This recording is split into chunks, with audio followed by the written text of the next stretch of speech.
नमामि दानप्रियमिष्टदेवं नमामि सोमेश्वरं स्वतन्त्रम् उमापतिं तं विजयं नमामि नमामि विघ्नेश्वरनन्दिनाथं पुत्रप्रियं तैशिरसा नमामि नमामि देवं भवदुःखशोकविनाशनं चन्द्रधरं नमामि नमामि गङ्गाधरमीशमीड्यमुमाधगं देववरं नमामि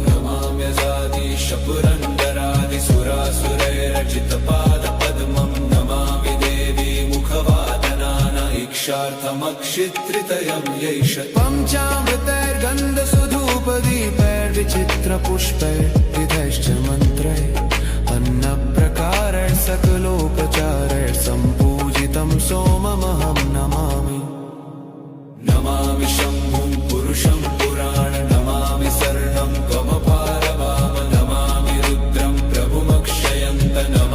नमामि दानप्रियमिष्टदेवं नमामि सोमेश्वरं स्वतन्त्रम् उमापतिं तं विजयं नमामि नमामि विघ्नेश्वरनन्दिनाथं पुत्रप्रियं तैशिरसा नमामि नमामि देवं भवदुःखशोकविनाशनं चन्द्रधरं नमामि नमामि गङ्गाधरमीशमीड्यमुमाधगं देववरं नमामि नमाम्यजादिशपुरन्दरादिसुरासुरैरचितपादपद्मं नमामि देवी मुखवादनान इक्षार्थमक्षित्रितयं यैष पञ्चामृतैर्गन्धसुधूपदीपैर्विचित्रपुष्पैर्विधैश्च मन्त्रैः